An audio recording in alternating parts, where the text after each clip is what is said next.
Let's talk about why you feel like shit. Spoiler alert, it's probably at least in part because you're not taking good care of yourself.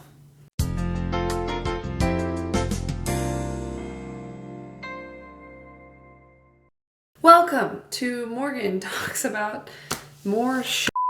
If you're new to this channel, a little bit of backstory is that I grew up Mormon, I left Mormonism, and I started this channel to talk about untangling that mess of growing up in a high demand religion and dealing with the emotional and family backlash. Now I'm trying to focus more on redefining who I am, creating healthier boundaries and healthier lifestyle. So let's do this.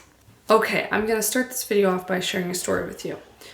Just over a year ago, my second child was born, my second son, and it was hell. It was really exhausting. It was really difficult. And there were a lot of things looking back that I see now that I was doing or not doing that was making it even more difficult than it needed to be. So when my son was pretty young, he had a lot of issues with ear infections, and we were fighting those and trying to deal with it. And then we ended up having to get him some ear surgery. Everything went fine. He's doing great.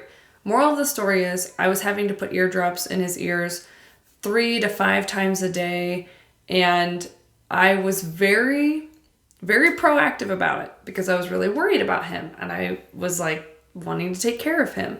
At the same time, I was having a bunch of my own ear infections, specifically with this stupid earring. Guys, cartilage does not ever heal. Never. It never heals. Joking, but really, seriously. Anyway, I was dealing with a lot of my own ear infection problems because of this piercing that I just refused to give up on. Part of the problem I was having with this infected piercing was that I wasn't cleaning it frequently enough. And I remember at one point, I kind of had this breakdown of realizing this weird issue that I was having. And it was that, okay, both me and my son are having ear problems, right? And I'm super proactive at giving him his ear drops, right? But I'm never taking care of my own ear. And I had this kind of weird epiphany of like, why is it so easy for me to take care of my son and not so easy for me to take care of myself? And so I was thinking about it, and I was thinking like the first thing that came to my mind is like, he's a baby. He can't do it for himself. There's no one else that can do it for him. Like an adult needs to do it for him. I'm the one that's around, so I need to do it for him. And then it dawned on me like, wait a second.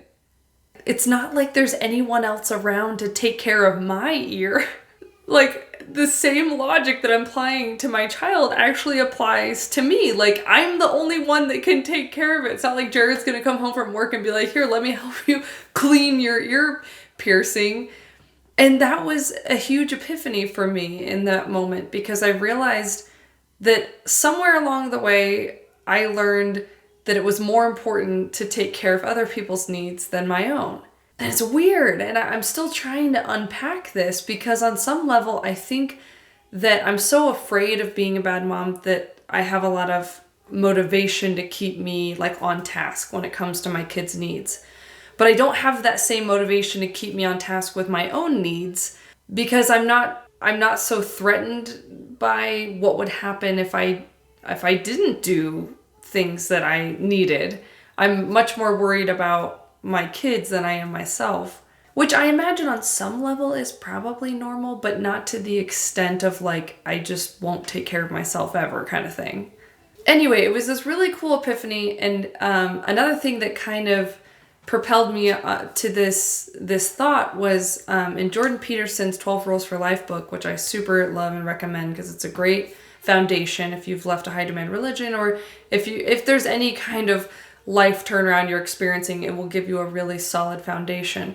One of his rules for life is to take responsibility for taking care of yourself, to treat yourself like someone you're responsible for. And I felt like it's such a basic tip, but it's so important because so many of us don't treat ourselves like someone we're responsible for. We focus so much on being responsible for everyone else in our life, for our husband, for our kids, for our friends, and yet we don't check in with ourselves and see what's going on with us. I think what I'm learning and what I want to encourage you all to think about is that You need to be your best advocate.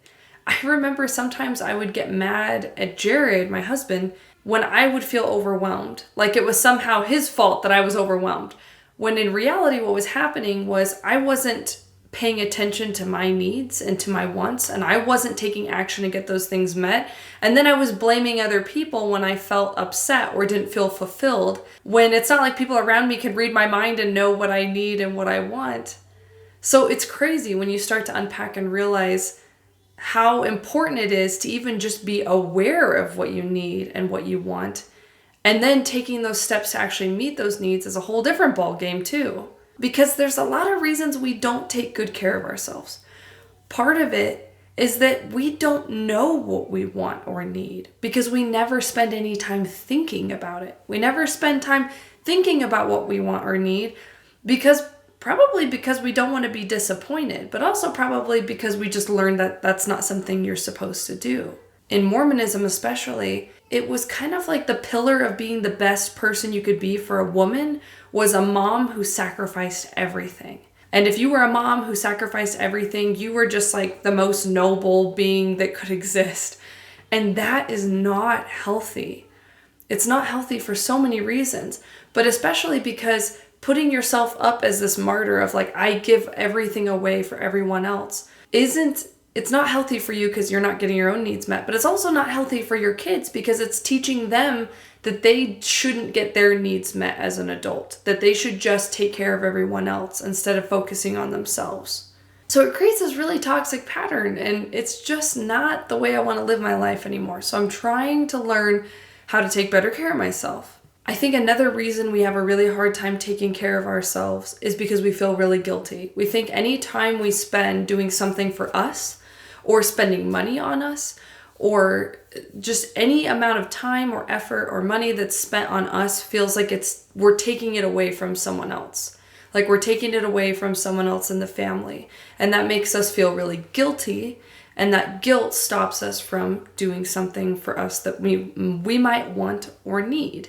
Another thing I think that stops us from doing what's best for us, for taking care of ourselves, is that we don't feel worthwhile. Like if we have a low self-esteem, we may feel like we don't have the motivation to take good care of ourselves because we don't feel good about ourselves. And I think another reason that comes to mind with this is that it's partly a habit. It's the way we saw our parents didn't take care of themselves, so we just never learned how to do it. We never learned to make it a priority. And we are usually just too fixated on trying to get things done as opposed to living a more fulfilling life. If you struggle with your self-worth, you may find yourself just going, doing all the time, and you're trying to fill that self-worth void with these tasks you're doing. And that makes it really hard to take care of yourself because you don't view it as like productive, because it's not like checking off a box.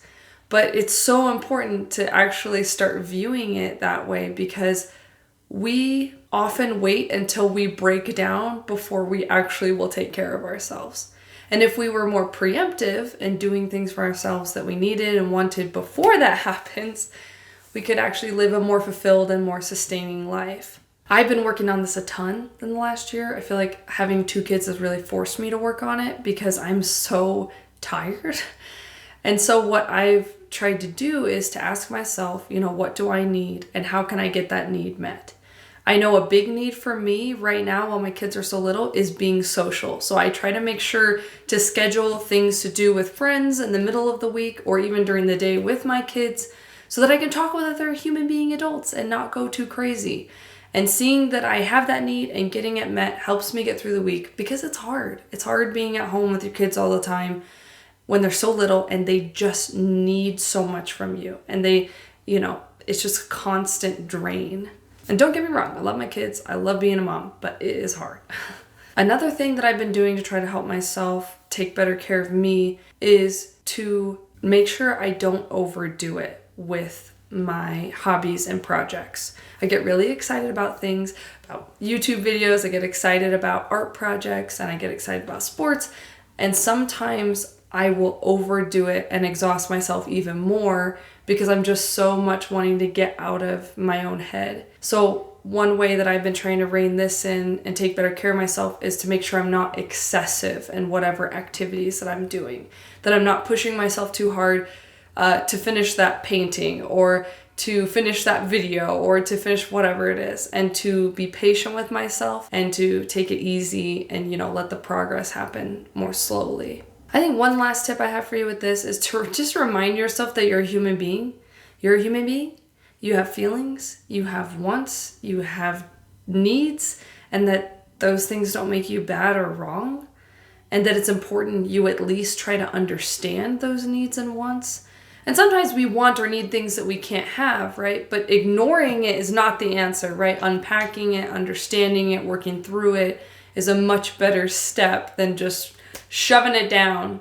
Actually, I'll add one more thing to that, and it's that I think when we start to unpack what we need and what we want, we get afraid of being disappointed because we're afraid if we try to get the things we want or ask people for the things we want, that we're going to get turned down. And what you have to understand about that is that rejection will happen in life, and that, again, shoving your needs and wants down into a tiny little box where you think it's never going to explode out is not the answer. Being more resilient against disappointment is a much better answer. And the best way to get resilient against disappointment is to put yourself out there and to try and just to work through whatever, issues come up along the way.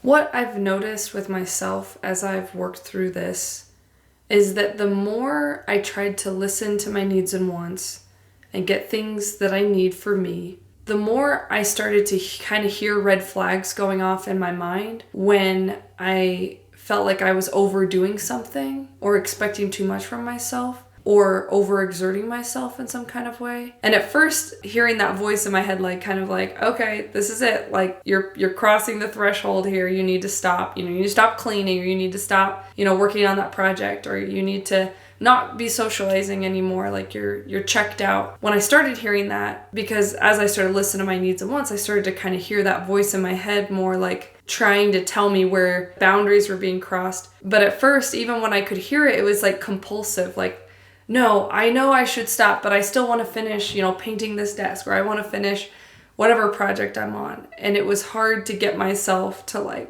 really pull back and listen to that kind of voice that was telling me no, you're overdoing it right now. You need to dial it in. But I fought through it, and the more I, had practiced with it, the more I could actually start to kind of honor that voice in my head that was pointing out what my limitations were and be more patient with myself.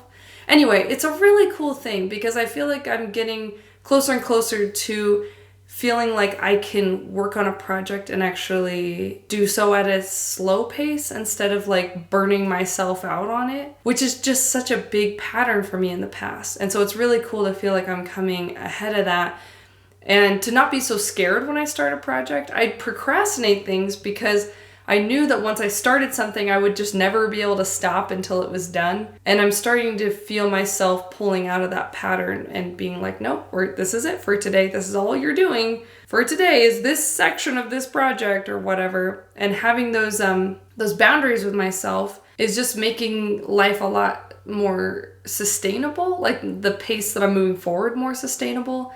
It's easier for me not to have a breakdown or to feel too overwhelmed. Yeah, I'm feeling more free-flowing, feeling more patient with myself, feeling more at ease. That's awesome. It's all coming together. Anyway, thanks for watching this video, guys. I hope you find it helpful. Don't forget to hit that subscribe button, and I'll see you guys in the next video. Peace.